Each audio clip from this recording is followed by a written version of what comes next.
Is that one live? Can you see that far away? Mm-hmm. Here, turn it on. Hi, everybody. As usual, we're fidgeting. Where's the... Is it on?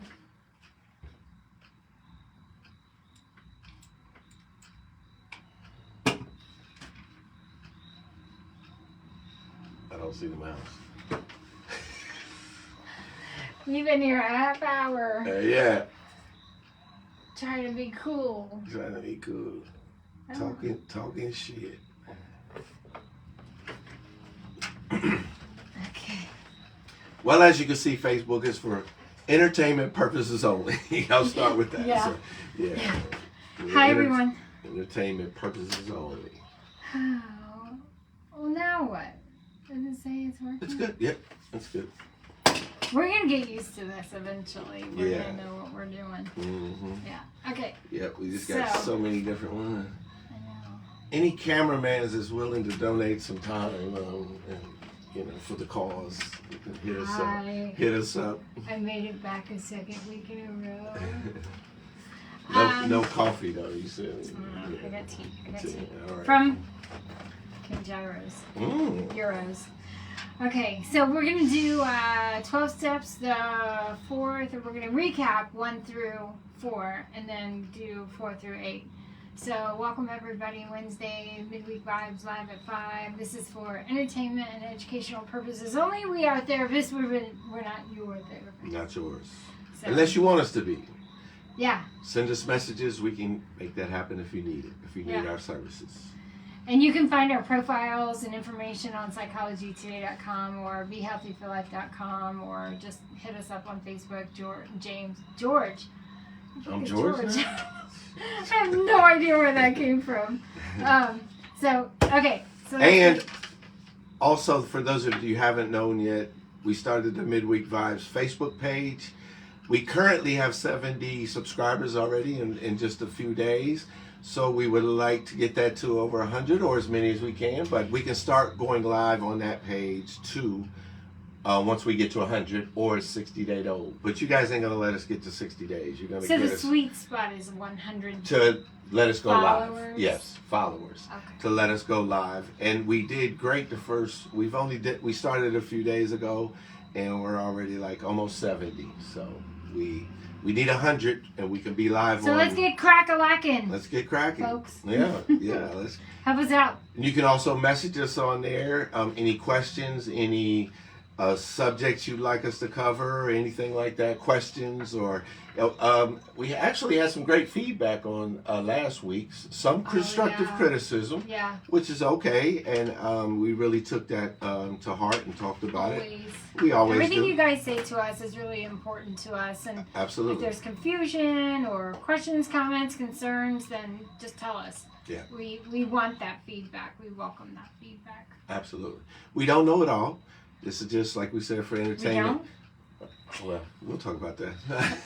We don't, but so we just we like the feedback, and we like any comments, good or bad, that you guys have, and we can incorporate and get better and grow at this. That's what we're looking to do. Shout out to King Gyros. You might want to sponsor us, King Gyros. Reynoldsburg. They're Reynoldsburg, I think. And they're on Hamilton, and it's so good. And Kirkland Waters. Costco, we heart you. Okay. All right. So we're going to kind of recap the 12 steps. 1, we admitted we were powerless over addiction and that our lives had become unmanageable. Absolutely. Just quick takeaway. Quick takeaway. We got to admit we're powerless. We got to admit that. Admitting is the first step into getting into recovery. If you're in denial, it's that road's going to be longer and longer and longer until you come out of denial and admit it. And on the flip side of that, I would say we do have the power to walk away. It's one of the hardest things you may ever have to do, and it's also one of the easiest things. Just walk out the door, right? So you do have the power to leave. You just got to choose it. You have free will. Yeah. The 2 ways to do this: the right way, the wrong way. Yep. Stay or go. Yep. All right. And I like that because, and I just want to add something quick. The powerless, you do have the power to stop, and that's not the hard part. Putting it down is the easy part. The hard part is changing. Yeah. Word. Word. Okay. Came to believe 2. came to believe that a power greater than ourselves could restore us to sanity. Power greater than ourselves. Hit it. Power greater than ourselves, something greater. Don't be your own God. I was my own God for 26 years. It got me 26 years in addiction, locked up, divorced, and all kinds of things. Being my own God didn't work out too well. Find something that you can believe in. And sanity is, they say you live in insanity, in addiction, doing the same thing over and over again, expecting different results. So we're looking to resolve that and get into some sane living. And figure out, look at your island, look at your tribe, who else is living in addiction or addictive behavior or codependency when we talk about sanity. Power greater than ourselves. This is not a God program. We're not pushing a God agenda, but something that has purpose outside of you is power greater than yourself. The deep, deep, deep part of you that you can dig deeper and do the thing, that thing. Good orderly direction. For those of you that are lost or still trying to find something or figure it out, start with good orderly direction. It always works. Do the right thing, good things come Where do you get true. all these nuggets? In the rooms, or did you make that shit up? No, Like, that's in the rooms. You're always dropping nuggets. That's in the rooms. Yeah, Oh, okay. Okay. That's from way back. Yeah. Okay. Way back machine. Yeah, way Okay. back. You made a decision to turn your will and your life over to the care of God as we understood Him. So again, you. Well, we talked about our will last week, and God. you. It's not a God program. It's not God, and you shared your story about free will, and that was powerful. So we talked about, turning our will and, our decision making and everything over to that power greater than yourself. I didn't make the best decisions when I was in my addiction, and sometimes, my power greater than myself was the rooms. I had to ask people in there for guidance or ask my support system more. So just getting an understanding of that. Story time. Here's another nugget for you. Okay. First thought, wrong thought. Wait, what? First thought, wrong thought. Oh. Like, let me see if I have a graduation this weekend. I have to drink that. Can I quit this weekend or next weekend? First thought, wrong thought. Yeah. Yeah. Story time. So You it's said story made time. a decision to turn our will and our lives over to God as we understood Him. I don't know what prompted me to think of this, but I had a conversation with my son, who was obviously with me in my addiction. We had a heart over the weekend. Like, tell me how that affected you. Like, because I'm not, now that I have a much clearer brain and I'm processing things the way probably I wish I could have 3 years ago. But yeah, talk to your people. It's powerful healing when you give this a voice. And yeah, Absolutely. He was like, yeah, that sucked, Mom. That hurt and that sucked, and thank God he's gone. Yeah, Yes. but And we don't realize, because we're so caught up in it and so self-absorbed and running on self-will, that we don't understand who we're hurting. do you know what's the irony of that? The biggest irony of that is that I'm an addiction specialist, Mm-hmm. and I was doing it, Mm-hmm. and did not even occur to me how bad it was until I got out of it. Yeah. Great. Well, And I specialize in this stuff. Well, we touched on it. Remember, in relationships, and yes, relationships can be an addiction.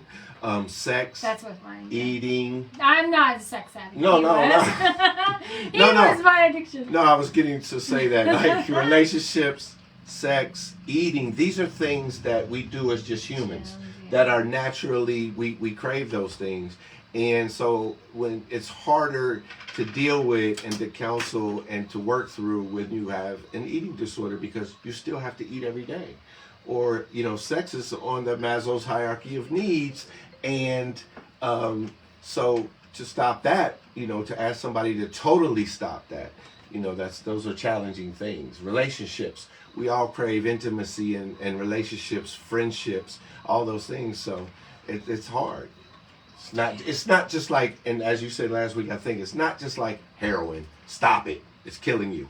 You can't, it's just not that, it's not that cut and dry for those things. So, Do you know what we should do? We should do like different addictions. Like heroin acts different than meth, acts different than gambling, acts different than sex. We should pick each of the kinds of addiction and break it down. outline and it. hack it. Yeah. Yeah. Because sex addiction, yeah, we should do that. Yeah. I think that's a good idea. It's a lot of different variables to all of them and different things. Yeah. They behave differently. Absolutely. They run in your brain the same because it's dopamine, serotonin, but they behave. You behave. They're different. They're different addictions. Same brain process, but different behavioral come out of it things. Absolutely. Yeah.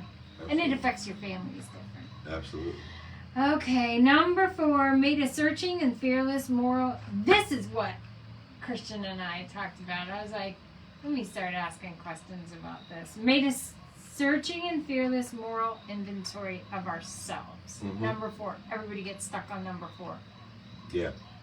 And this is the comment we got last week on this part, and I'm saying some of the things like the mistakes we made, being selfish and self-centered.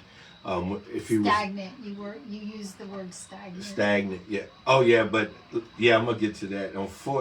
But self-seeking, being self-centered. You're blaming other people for your addiction. All these things are encompassed in making that searching and fearless moral inventory of the things Did you blame other people for your addiction? Absolutely. My dad and my mom.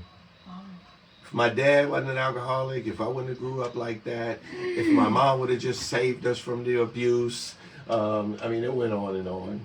And then, when you get married, you're like, if she would just shut up, I wouldn't have to drink a 12-pack a night.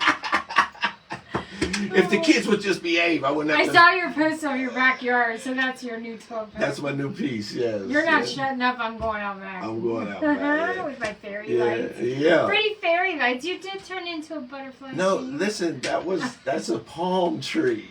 Uh-huh. Yeah, that's my beach. Yeah. James has fairy lights. He's a butterfly. He's a beautiful butterfly. Palm trees.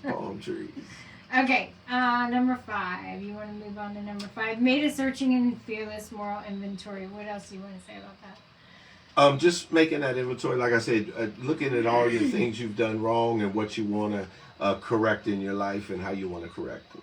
And I would just say that the people that I've worked with on the number 4, it's a long process.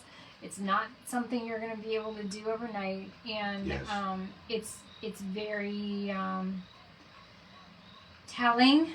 It's very hard. You're going to probably cry a lot, and this is, I think, where the guilt and shame come in, which is it's a whole heavy. Another conversation. Because guilt and shame for me is like, you didn't ask for this. This happened to you, not, and sometimes for you. I mean, for you benefited from all those years. Because look at you now. But anyway, so. Yeah. And so and then you said something stagnant. So, we did talk about being stagnant, and I maybe it's came off a little wrong, or some people took it wrong, but what I meant is to say, and what I wanted to say is, and what I was trying to convey at that moment is, your recovery should be evolving.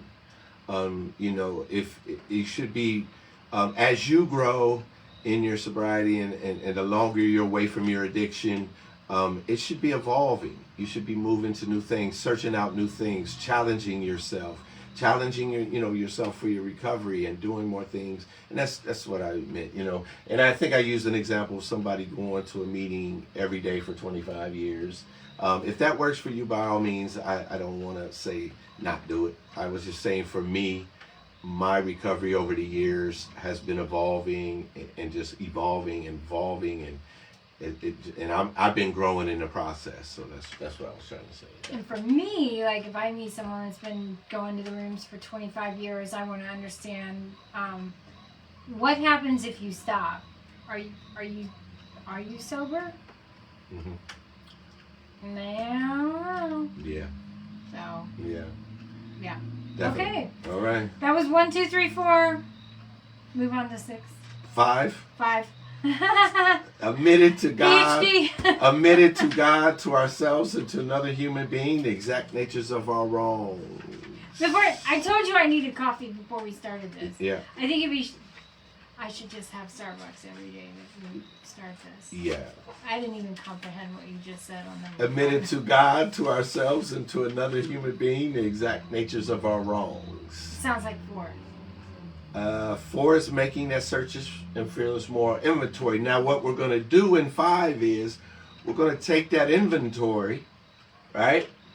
And we're going to admit it to God, to ourselves, and to another human being, the exact natures of our wrongs. So story time. Yeah. I went, after I got done with step 4, and I made my inventory, and I wrote down everything that I could think of that I did wrong over those years, and the people I've wronged, and my defects, and all those things. We met at TJ's, me and my sponsor, at breakfast. You went to all those people? Not yet. Oh. We'll get to that in a minute. But I met with my sponsor at TJ's, and we sat down, and I read it to him. I read all these things, and I admitted those things, and talked about those things, and how I felt about those things. And listen, I'm a therapist, and I've been to therapy. But this really was probably the best therapy session I had, because it was the first one that I was able to be like, woof, here it is.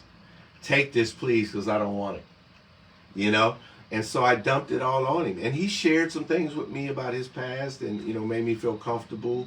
And we ate breakfast, and it probably took about 3 hours we was there for me to share all these things and get all this stuff, off my chest and out of that backpack we talk about. And he told me, go home, sleep, rest, don't watch TV, just meditate on what you've done today. Meditate on what took place. And man, when I woke up that next day, I felt like a new man. I'm honest. Honestly, I did. That was probably, and like I said, it was because it was the first one. And that's the first time I've ever said anything like this to anybody or admitted anything or talked about how I felt. But it was definitely enlightening and one of the greatest sessions I've had, period. Just having someone meet you where you were and validate everything. Yeah. Then what did you do? Because you admitted to God, to ourselves, and another human being the exact nature of our wrongs. Yeah. Exact. Listen, I need to say this out loud. If you are coming off of heroin and you're on Suboxone, Matt, medicated assisted therapy, we run the risk of saying this out loud, but I don't think you're quite sober. Tell them about it. Tell them about it. Good. I've met people still on that, and I think Suboxone if you've seen people on Suboxone, they're still spinning, they're still speeding, they're still talking fast, they're still going and doing and running and running and running and running, and I'm like, when is the longest period of time you've just sat down? Yeah. Like, I feel like if I've spent 20 years in addiction and then I get sober, functioning, I have my job back, my life back, my family back, my everything, but I'm still on Suboxone, I still haven't met myself. Like, I can't, I don't even know you. Like, you can be in therapy for years, but I genuinely still don't know who sober you is, because it still affects you. It still affects your behavior, your mood, your that's my take on that. Yeah. So and there's something, it's a debate that's going to always be in an addiction field. It's just, and this is for education. Yeah, educational purposes only. Please, we're not telling anybody get off Suboxone today or methadone. Not at all. This is a debate that's going to be as old as when this field started, to it's going to be to the end of time, and that's going to be your decision. How you want to handle that. I just know. And I could just say this, Suboxone was designed as a detox drug. It was designed to, when you go into a 30-day treatment facility and you do opiates or, Suboxone was given to you on a 7-day taper to ease the withdrawal parts of a heroin or opiate withdrawals, right? Somehow, and you know how we do, the doctors got a Big hold of Pharma. it. The doctors got a hold of it, and then they started popping up clinics where you could go pay cash for it, and don't do any groups, just get the Suboxone, and now it's being traded on the streets for heroin and other drugs and things like that. If you can trade something on the streets, you should not be taking that thing. Adderall, gabapentin, Suboxone. If you can trade it on the streets or buy it from the local drug dealer, you probably should not be taking it. We can't give you medical advice. That's not our goal. That's not in our intention. You always need to seek the advice of a professional. But I still don't know who you are and the reason I brought it up now is because we're talking about the exact nature. This says wrong, but I'm going to talk about, you're still you've got to admit to yourself that you've still got work to do. If you're still on Suboxone, if you're in the rooms for 25 years, you still have work to do. You're not sober yet. Okay, that's my soapbox on that. Yeah. And those that are out there that have detoxed off of Suboxone know that it's twice as bad as just detoxing off of heroin if you've been on it for a considerable amount of time. All the time. If you've been on it for a considerable amount of time, it's going to be a rough detox. It's going to hurt. It's going to be hard. You may even have to go back to inpatient. Not me personally, but I've worked with several people that had to go through detox off Suboxone, and they said it's more painful than heroin. So I understand the drive to stay on it because it's so much easier, and your doctor said you could, and that's great. Seek the advice of a medical professional. And neither of us are saying, we don't want to put anybody in danger. We're not saying go stop doing whatever you're doing that's keeping you functional. But for those of you that know what we're talking about, when you know, there is a way to do it, and safely and effectively, so that you can actually meet yourself in 100% sobriety. There's a way to do it. So, and it doesn't have to be awful and painful, and you will be functional. I don't even know how many people that were on Suboxone that finally got off of it, and they're completely fine. There were no relapses. You've built your rat park back up. You've got good support systems. You've got good tools in the toolbox. So it hurts. That's the hardest part about getting off Suboxone. But the rest of your life is built up. So it did its job. So now let's do that final, get the cruddy gum off your shoe final push. Mm-hmm. And non-medical opinion.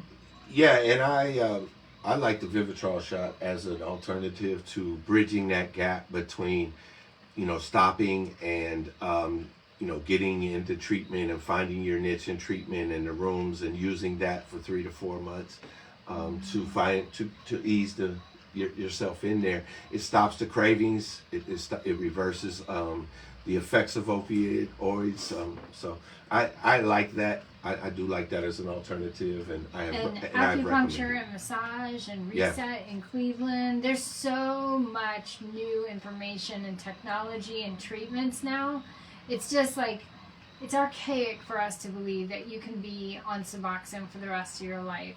There is another way. That's all I'm saying. But be honest with yourself. You still haven't met yourself in sobriety if you're still using Suboxone. I'm not going to backtrack that. I feel like somebody's going to do something dumb. Please don't do anything dumb and try to get off your medications without the support of a medical professional. We are not that. We're just saying this has been our experience, and this is for education, not for you to go do something silly something different. It's not our advice. Our advice is just saying there's more you can do.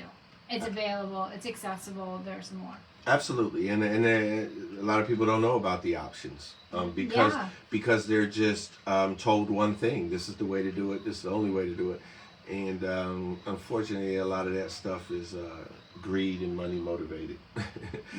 When you're on this side of it, we see it in such a different way. Big Pharma, it's $1 billion industry. There's a reason all these people are addicted. The same company that made fentanyl.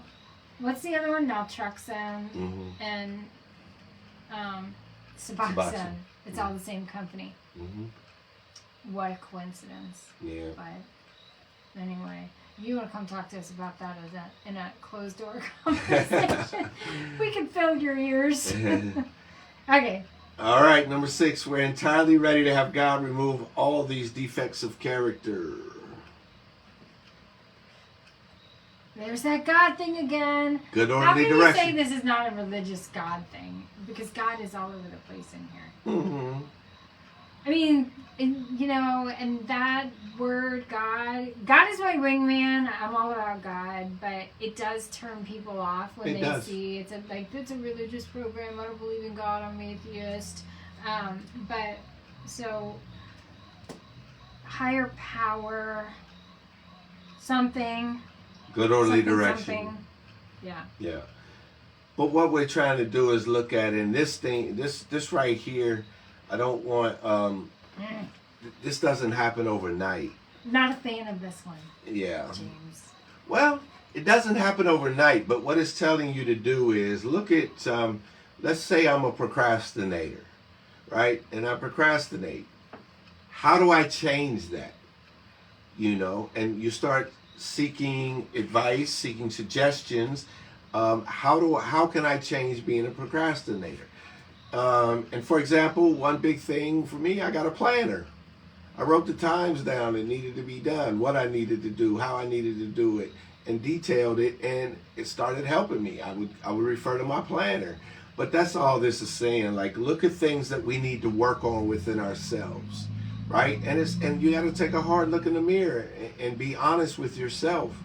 What do I need to work on? What do I need to change? Stop blaming others for the way you are, and just start making those changes one at a time. You can work on them. I remember I was, I used to steal things, right? And so you would leave this pen here and I would take it. Or I'd be like, let me borrow your pen. And I'd write something and then I'd walk off with it. Do you see me? Like, what you doing with my pen there, Joker? And then my sponsor was like, you gotta, as soon as you recognize you're doing it, go back and give it back and make amends. And I remember I was at work, hustling. I was working at a warehouse then before I went to school, trying to go to school. And I got this pen from this truck driver and I wrote it down, and it was a really nice pen. And I gave him his paperwork back and kept his pen. And I went back in the warehouse, I started working, and I looked down and I said, man, this is his pen. I ran back out of the truck and I said, I'm working on this. I took your pen. I didn't mean to. And I'm working on it, but I'm sorry. Here you go. And he's like, oh, thank you. But you after that, you get tired of apologizing or going back and telling people. And so it catches earlier and earlier. And pretty soon I recognize, like, as soon as I sign something, give the pen back and let it, so it's a process. This working on these character defects, it's just a process. You can't beat yourself up, for these things. You've been doing them a long time, some of them, and they are you. They are who you are. But if you want to change those things, it takes a conscious effort and thinking about it, getting resources, getting suggestions on how to change those things. So I wish this could be just worded different. Like, how old is it? How would you word it? 1940? Right? Is that the age of AA when all of these came up? Yeah. When these were invented in 1940? Yeah, somewhere around here. Okay. Old days. Yeah. So we're entirely ready to have God remove. This is like,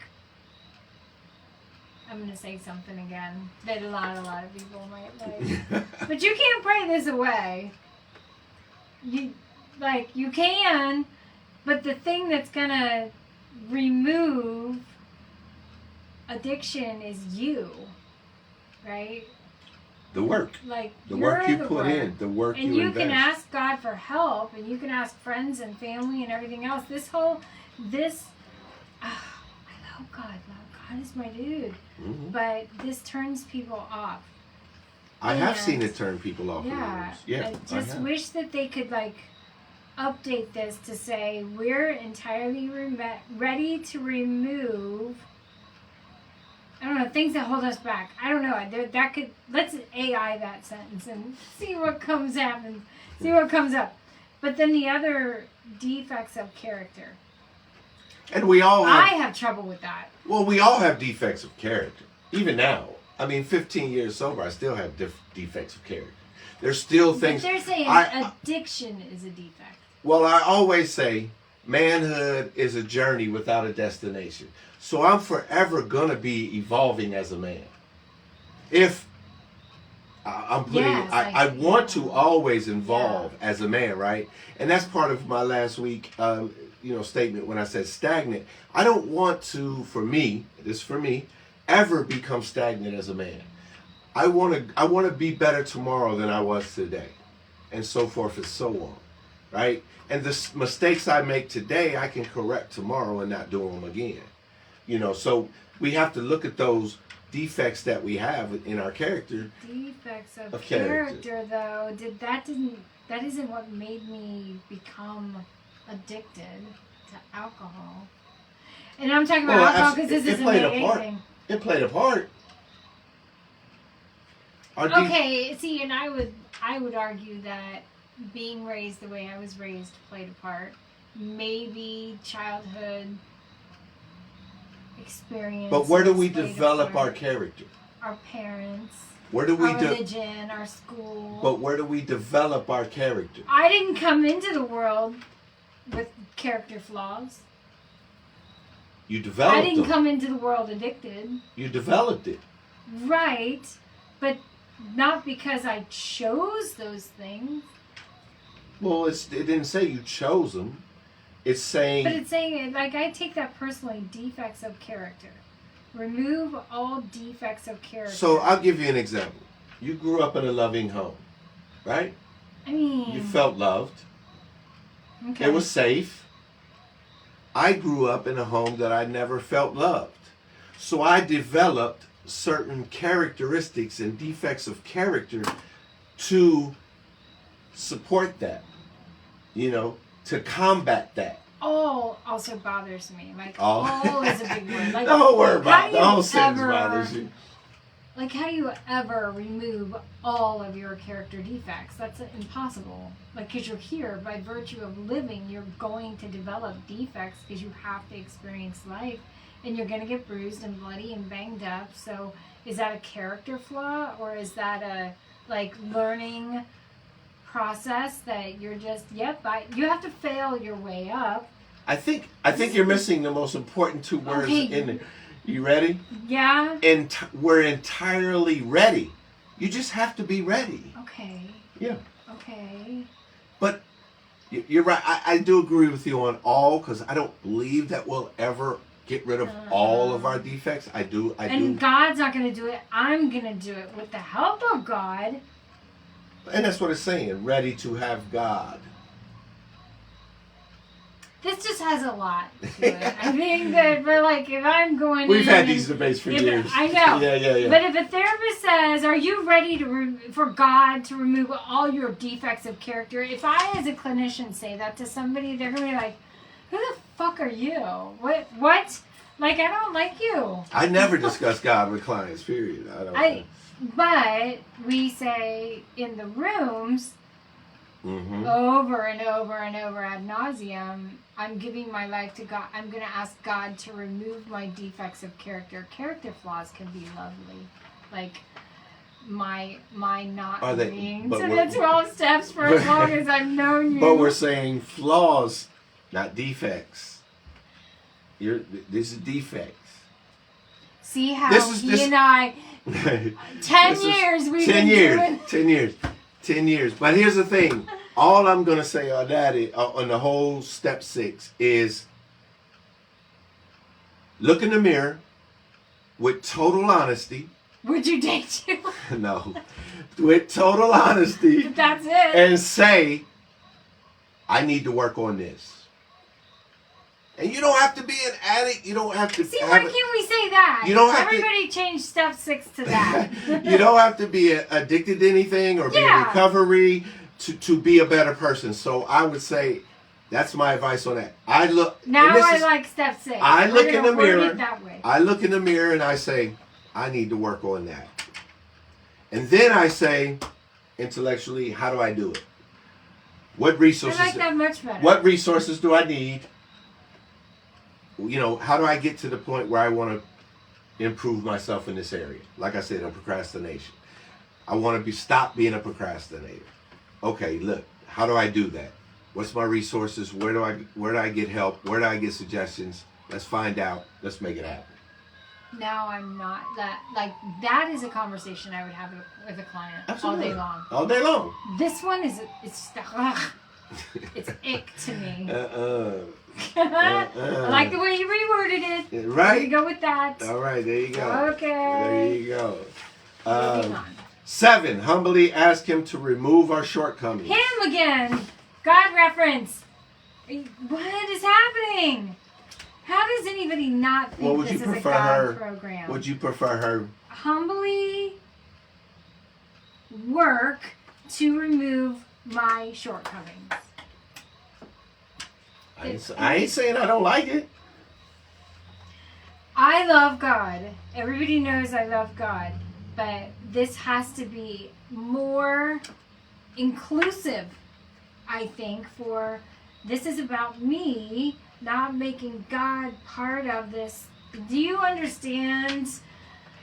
Listen, like you said, we've been having these debates for 10 years. So, yes, I understand. I just wish that we could change some words. Listen, here. I have to give you a compliment because it would have been a lot worse 5 years ago. It would have. Trust me, she's come a long way to accept some of these things, but 5 years ago we had some real dingers, so trust me. But I'm proud of her for at least coming as far as she has. And this is the same thing as that 6. I'm looking in the mirror and I'm saying, these are my flaws, these are my edges, I don't like them, other people won't like them, and I'm going to work on them and change them. Yes. Shortcomings. Yes. Yes. Although I do ask for God's help. Absolutely. But it's the fact that, like, what if this said, like, okay, so Buddha does have a program, although I'm not sure if it's 12 steps. Celebrate has 12 steps-ish. I just feel like, listen, if God is stopping you from going to AA, this is a great community, and it's on every block, every hour, every day, 24/7, 365.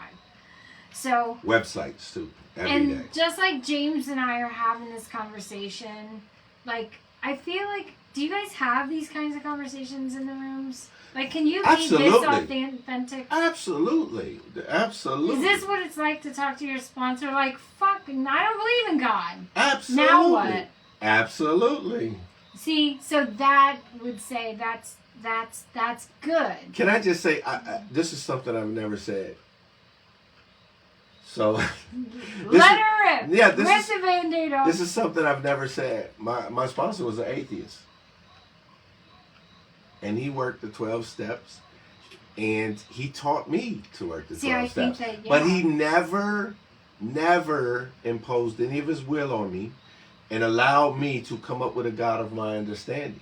He had his own. I like that. God of my understanding. A God of my understanding. I like that. I got my own God of my understanding. He had his. And he never imposed his will on me. He allowed me to work the steps in my understanding, and he explained them to me. And yeah, we had these debates, because I'm like, dude, early on I was like, what do you mean shortcoming? I'm perfect.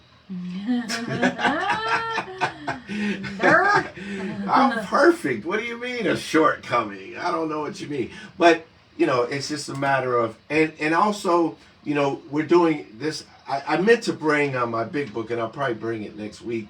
Well, no, it just, it gives a little explaining. It gives a little explaining to it. That's all right. I'll get it back when we get to this meditation and sound bath stuff. I'll be like, really? Soak my feet. Fairies, Virginia. Soak my feet. Yeah. But yeah, it's kind of, they're in the same lines. The defects of characters, remove your shortcomings. But removing your shortcomings on a serious note, like, how do you find your shortcomings? I know for me, when I ask people to find their shortcomings, describe shortcomings. How do you? Where do you fall short? Say more. So for me, I'm very open about it. I fell short as a father. My addiction, the way I was in my addiction and the way I used drugs and alcohol, I was incapable of being a father. And so I fell short, of loving, being emotional support, mental support, being there for them. So yeah, that's just an example. But we have to examine. How did you find the short? Like, how did you? Oh, that's step 4. Mm-hmm. Okay. Yep. Step 4 ties into that. So the shortcomings, like if you wanted to just go a step further, like that feels like stuff you've done to other people, moral inventory, or okay. Shortcomings for me is like you're at the center, and then all the character traits, like it's internal family systems therapy ish. It's the edges of you. Like I'm angry. I feel depressed sometimes. I have anxiety. I have panic attacks. I have work anxiety. Sure. I don't like kids. I don't like other people's kids. I like my kids. I don't like other people's kids. Shortcomings. But see, like anger, fear, the emotions, those are like your edges, the edges of you that the way to find them is to, one, ask other people. Like if you were to say, what are my shortcomings? Help me list my shortcomings. And then pay attention to what you're doing every single day. Like it's in dialectical behavioral therapy. It's called a report card. Mm-hmm. So morning, noon, and night, all day long for 2 weeks, you're tracking mood, behavior. Okay, 8 o'clock I got out the door. I'm super stressed out. What was happening? What was people, places, and things? Where am I? What time is it? What's happening all around me? And you'll start to, because you're tracking mood and behavior for 2 weeks, morning, noon, and night, you'll start to see patterns. And then once you identify those patterns, oh, every day I go to work, I'm stressed out. Or every day that I have to get 5 kids ready, I'm stressed out. And that's where anger comes out. So then you just massage out what's causing those emotions to come up. And you'll not only to be able to respond better, you won't react anymore, you'll respond. But it's also knowing that, okay, there's this part of me that gets really loud and angry in the morning when I have to get 5 kids ready for school. So knowing that about me, I'm going to change that thing. Absolutely. So that you can live, other people can live with you, and you can live with yourself. And shortcomings, that's how you find them. Pay attention to them. Absolutely. 3 questions. What do I want to change? How am I going to change it? Am I committed to change? Because so many times on that New Year's, I've started that workout. I'm going to work out. 20 days in, I'm like, yeah, that's not good. Yeah. Those broken New Year's resolutions. I'm sure I enjoy the what. It's the New Year's Dude, resolutions. why around here has like a hot tub, a swimming pool, a sauna? What? I know. And it's only like I'm telling all my $35 a friends. week, right? It's, yeah. Like 30. Yeah, it's pretty cheap. They have all the good things. The wine is good, yeah. I love it. So anyway, that's shortcomings. Remove your shortcomings. And I wouldn't say necessarily remove your shortcomings. I would say get familiar with what are your shortcomings. Because you're never going to make... There are over 350 kinds of emotions. Read the book Blink by Malcolm Gladwell. He maps it out. It's an amazing book. But removing anger from your life, not going to happen. So you can pray to God He's going to remove shortcomings. It's an awareness is how you get better at managing your shortcomings. So remove is troublesome for me as well. Yeah. Just kidding. I got another copy. Kidding. I got another copy. Okay, where are we at? Made a list of all persons we had harmed and became willing to make amends to them all. Okay. Now you gotta like this one. No. Come on, you gotta like this one. Take out the one person in your life. I don't know who this is, but I'm gonna really have a word with them when I do it. Except for that, take the one person out, and you can agree with this for real. This is good stuff. Oh no, here. this isn't about my addiction. This is about made a list of all persons we harmed. and willing to make amends with them all. What am I making amends with? Willing is the key word in that. I just now base it on that, okay? I want you to. Okay. So when you meet, you take your. I'm making amends with the things I did, or I'm making amends with the people I did it to. The people you did it to. Nope. And the things you done. Listen, that fearless moral inventory will have all these things in it, right? The people, the things you've done, how you've done it. I had a heart palpitation. Now listen, then we say, you sit down with somebody. You do these steps with sponsorship, by the way, please. Or somebody, a mentor, a priest, whoever you need to do it with. But there's certain people that you're going to make amends to right now. Let me finish. 2 ways to do this. His way and my way. Okay, okay. Okay. I did it the AA way. So you make that list, and there's the people that you're going to do that with immediately. There's the people that you might not see, or you might not be not in contact with. Maybe they passed on. Yeah. Okay. Maybe they don't like to see you. And then there's the people you never will, but you're willing to, if need be. You'll never see them because, I will never see my addiction. Right, but you're willing to. You're not willing to. So, the immediate people, obviously, not live. Obviously, the immediate people in my family I went to first, right? My mother, my brother, my kids. The women I've hurt, things of that nature, went to them, made amends. God, and it's not about, did they want to see you? Some did, some didn't. Do you think that's I don't know. I had people. Didn't it trigger them? I had people say to me, man, I am so glad you're sober because you was a wreck. Keep doing what you're doing. And then I've had people say, that's great, man, but fuck you, get off my porch.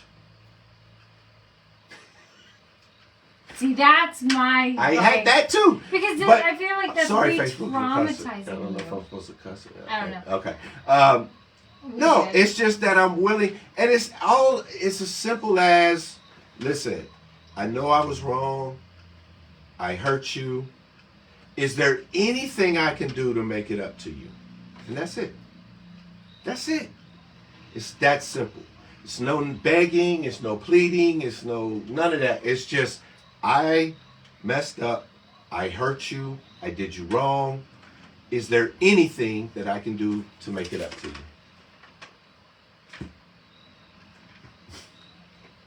Okay. I think that if you do somebody dirty, Let's hear it. And you go to them, it's triggering. Because if he showed up on my porch and my kids saw it, oh my gosh, that would be so wrong. That would be wrong in every single way wrong. So. But let me say this. I like the willing word. I'm going to hang my hat on the willing word. Let me say this. Let's say that person was in the program. I would, as his sponsor, I would advise him, don't make that amends. Say more. Okay. Because of the damage that was done. This is why you don't do this alone. Listen, I got her back on this one. Watch this. I'm doing this for me. Right? But not at the expense of others. So if it's going to hurt another, I don't want to do it. And a good sponsor will tell you, yeah, I know you're willing to do that one. Sorry, I'm hot. I am verklempt over here doing this. Listen, a good sponsor, if I was his sponsor, I would say, I know you're willing to do that, but you're not going to make that one. It's not a good idea. You're going to do more damage than good. Right. That's what I have trouble with this one. Okay, so then what do they do instead?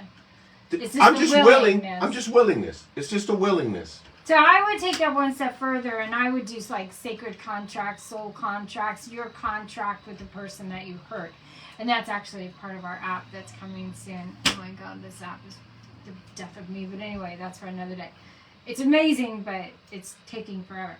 So with this willing to make amends, I just had this conversation with a client today about, like, if you have childhood experiences or if you hurt somebody in active addiction, then you can rewrite the contract. So the original contract is, I'm going to use me as an example.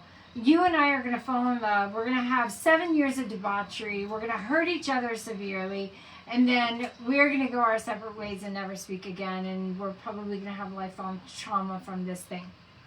So what I did in my recovery was journaled a heck of a lot about, I'm sorry to my friends, the way I treated them, avoided them.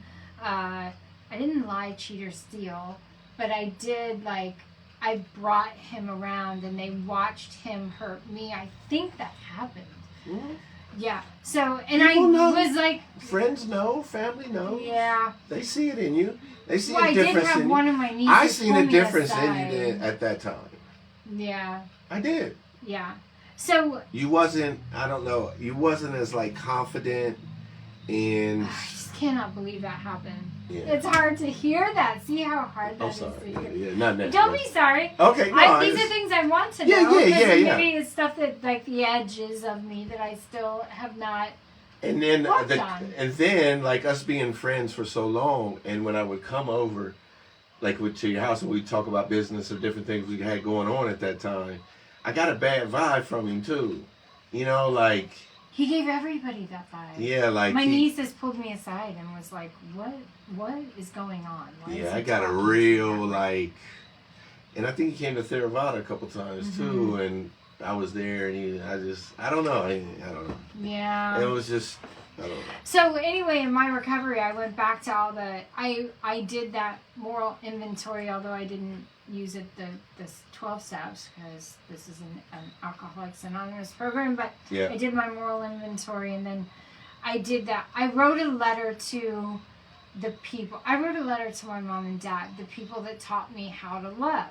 I think they did a shit job, right? I wish they would have sat me down and said, these are the birds and the bees, things you should do, things you shouldn't do. This is how you trust someone.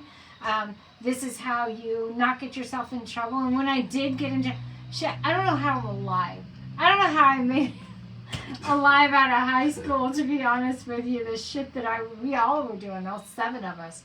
Yeah. But, so writing those letters to the people that, I was lucky enough to have that last conversation with my mom. Like, Mom, you kind of fucked this up. I wish you would have taught me different, done things different, showed me some things that maybe I wouldn't have had all these issues.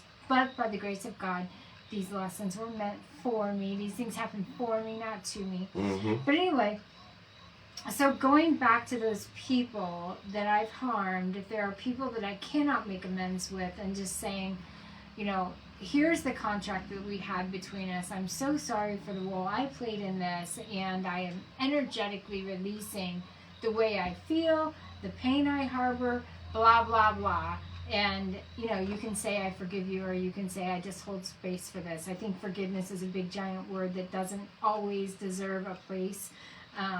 You know, a lot of people would have a different idea about that, but I hold space for what happened between us, and I acknowledge how it grew me and made me a bigger, better person, and I evolved from it.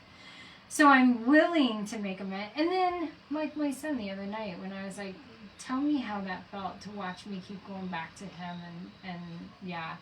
Oh, because he locked the door, and that started at his house, and I never understood, like, why. He still does it. It's a habit, but we talked about that. And so with my son, I was able to have that deep conversation, and I think he appreciated that we finally made... I think I had it before, but looking back now, I'm like, God, did I ever apologize to him? Do you know? Mm-hmm. So this you made makes sense. Yeah. Because so I love that this is giving me the steps. I just am not loving the way that some of these are worded. Yeah. I get it. That's all, folks. That's all, folks. I just... Okay. Yeah. Yeah, and it's if just you love me and you know it's a about willingness. hands. It's a willingness. You know, Yeah. it's a willingness. And you don't need to be going to other people. If you're going to trigger them, yeah, please that's don't. not okay. Like, Yeah. don't hurt people in your need to make amends. You can write a letter that you never send, or make a journal entry. Like, be careful with this one. And Yeah. like, I love that you're not doing it alone. You're doing this work. That is the point of a sponsor, right? To walk you through Absolutely, the 12 steps. please don't do it. I have people come to me and say, "I worked the steps yesterday." I'm like, "You got a sponsor?" They're like, "Yeah, no, you can't work them by yourself. You're not gonna be. Let's just face it. None of us are gonna be truly honest with ourselves if we try to do it. That's why you have somebody hold accountable and you work them into order. So yeah, they're definitely working with somebody. And guiding, like, yeah, you don't need to go make amends You don't with need to. everybody. Mm-mm. That's not necessary. Because I'm gonna look at your list.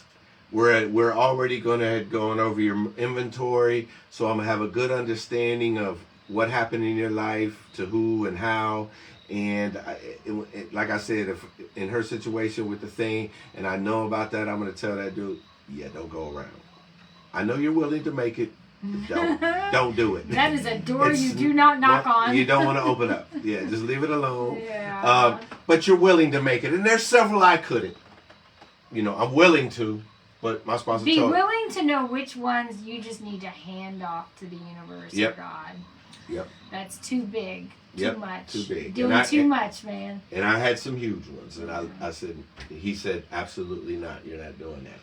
And I said, Good. okay. And I said, okay. I like that. But I'm willing to if you need me to. And it's just that just says that you're growing and you're trying to correct your past, by doing those things. So. All right. Do we have time? I don't even know what time it is. 6 minutes. Okay. Do you want me to recommend direct amends to such people wherever possible, except when to do so would injure? Oh, that's the next step. That's what we was doing. Yeah.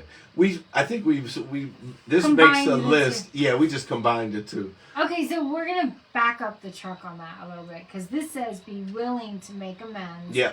And the next step says May direct amends to such people wherever possible, except when to do so would injure them or others, and that's what we was talking about.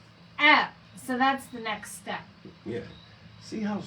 I'm gonna reel back everything I just said. Okay, because not everybody. You don't need to do like face to face. Sorry, man. Yeah. No, that is irresponsible. Don't do that thing. Yeah. All right. But we're willing, and we make those lists, and it's just the kind of like, it's clean house. Trust God, clean house, and help others. And it's a part of, they always say, keep your side of the street clean, get your side of the street clean. That's all you worry about that. So we're just trying to clean up our house, trying to clean up our past and the things we've done and the people we've hurt. And I'll tell you, for me, there was a couple bad experiences with trying to make amends. People did not care for me anymore. Let's just say. I'll put that nicely as I can. They didn't care for me anymore. I don't know if they wished harm on me, but they definitely didn't want to see me. So I just politely said okay and abide by their wishes. But 75% of the amends I made went extremely well. People were happy to see me sober, happy to see me changing my life because they knew I was a train wreck and that I wasn't dead. And they accepted it. And they accepted it. I love when I get phone calls from people that disappear on me. Like, I'm still doing well. Yeah. It's over. Thank God you're not dead. Yeah. I love you all. I had to pay some money back. It lightened my pockets a little bit because I owed quite a few people. But okay, I'll do that. But and it just felt good. It just felt good because when we hurt loved ones, and I'm just gonna say loved ones for now. Man, that hurts. And when you sober up, you really understand that selfish and self-centeredness demon that was living inside of you. Because it was all about you. And like hearing you talking to your son about that, that brings up things for me too. Like, man, I had blind spots, James. I've never, ever in a million years would ever. And I think all addiction. There's so many blind spots for sure. Active addiction. And you know, it's like when you're doing, you know, like the abuse. Let's say when I was a kid, I heard all the abuse in my house, right? Even though I'm in the other room and whatever they was thinking, the kids are in there. I heard all the abuse, and it affected me for my life. So our kids see and hear everything, and the people around us, just because we don't think they do. My mother knew everything, you know, about me. Somehow it got back to her, you know, or whatever the case may be, and I heard her. And when you get sober and you get out of that selfishness and self-centeredness, and you start, that thing hits you like a ton of bricks. And I'll tell you one day, story time. Story time then. I'm sitting there sober, I don't know how long, 8, 9 months sober, having my coffee, watching the morning news. And it was here in Columbus. A man went the wrong way on the highway. He had got on the wrong exit or did something and caused an accident, like some cars, right? And I did that one night drunk, like 2 a.m, got on the highway the wrong way. And I'm just cruising up the way, you know, and all of a sudden I see headlights coming at me. And I'm like, luckily I got off. But what the other thing it sparked in me is like, you drove drunk every day for 26 years. And you had your kids in the car, your friends in the car, your mother in the car, your sister in the car, everybody in the car. I put everybody's life at risk every day. And that hit me like a ton of bricks. And man, I went to that meeting that night like crying, and it was terrible. It comes up in like waves. The memories, like you think you do all this work and I know all the things I did, and 2 years later you're like, oh, cringe moment. I like, forgot damn, that. Yes. That happened too. Yeah. So that's what I want to say. Final thought. Is that your final thought? My final thought is, just because you work these steps. Just because Virginia gripes about them. No, just because you work these steps does not mean you're cured, right? It's a lifelong, ongoing process, recovery as well as manhood and womanhood. Evolution. It's a lifelong process. And I've worked these steps about 4 or 5 times on different issues. It started, obviously, with my alcoholism, but I've also worked them on several other things. And it's helped me, you know, overcome and work through a lot of different things in my life. So, but it didn't cure me. I'm not cured. So I just want to say that. That's my final thought. My final thought on this, this is heavy. Like the 12 steps and working through this, it is heavy lifting, this work. And that's why I think it does. It can. Although some of the wording in here and the verbiage I do have trouble with, but I also respect this. I respect AA and what it means for people and how it does give so many people in recovery. And I say all these things with the utmost respect. But I also, my final takeaway on today's conversation, because these particular steps, I feel like, oh my gosh, you are held accountable, and you're thinking about what you hurt, how you hurt other people, how you hurt yourself. So I would say that have a stack of journals ready to work through, because this information is stored inside your subconscious, and getting it out, like James. Why? Who is George? Who you dating, man? Who is George? I have no idea who George is. I don't know why I keep saying dating that. George. That must have been a great dinner. I don't know what happened in my brain. It's skipping a beat. Yeah. But the great advice though. Yeah. This cannot be done just in a vacuum or just sitting around thinking about it. Yeah. You've got to like let your brain get through your pen, through your arm, through your pen, onto a piece of paper, and write this stuff down. And if you're trauma journaling, things that happen to you, please don't reread it, because it's secondary trauma. You're going to re-traumatize yourself. Yes. So there's a right way and a wrong way to journal, and we'll talk about that eventually. There's only one day a week. But so make sure that as things come up for you through the week, like I feel bad, I feel mad, I feel sad, oh my gosh, that's something else, because this cannot be done. It's not linear. Like, just when you think you've got this figured out and you know all the things, like something else is like, oh my God, that happened too. Yes. Oh my gosh, that happened too. So you're going to have journals and a place and people and support systems and therapists, a sponsor. Like this is not, it's a marathon, not a sprint. Absolutely. So just journal. Yes. Get that energy into a book, out of your body into a book. So Absolutely. we only got to 9 today. Yes, we'll finish up. 10, with, 11, 12. Yep, 10, 11, 12. Thank you. And that'll get interesting too. I'm not even going to read them until next week. Until next week, yeah. So this See is you for guys. entertainment purposes only. We are therapists. We are not your therapist. Yes. Thanks for joining us every Wednesday for Midweek Vibes live at 5.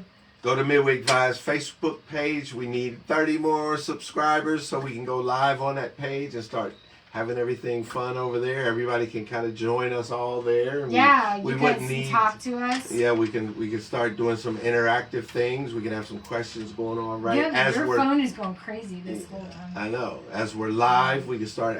You know, if you guys want that, please send us messages. You know, with things or questions, concerns, or topics, whatever you guys need. We want to interact with you guys, and we want to get that to the point where we can have, you know, in real time do it as well. So. Yeah, It's and been there fun. we may have said some things today that you don't agree with, and that's yeah. perfectly okay. We put our pants on one leg at a time, just like everybody else, and it's okay. We want that feedback too, and we'll talk it out. That's what we do. I was gonna say that too. Like, you know, we've been working together 10 years, and we've had these debates over and over the years. But it's just, that's what it is, man. It's healthy talk. And we've known each other so long, we can get away with having this. Yeah, it's healthy talk. Yeah. And it could be some questions that you might have had. It could be some questions you might have had, and you know, or some concerns yourself. So our goal is to say all of it, not to hurt you, but just to lay all our cards face up. Yeah. And if you take away what belongs to you, leave the rest on the table. Absolutely. Because we have to talk to a lot of people. And when we did groups together, there were some things James said that people were like, nope, like me. Mm-hmm. And there were some things there's always going to be stuff that doesn't belong to you, because we have to talk to with a broad brush. So there are going to be things that just don't make sense to you, and that's okay. It's okay. Somebody else needed to hear it. Yep. Yeah. That's what makes us a great team. We do all the things. Different perspectives sometimes, and you know, but we agree on all the core stuff. Yes. Yeah. Thanks, everybody. All right. See you guys next See you week. next week. All right. Bye. And cut. Who the hell is this?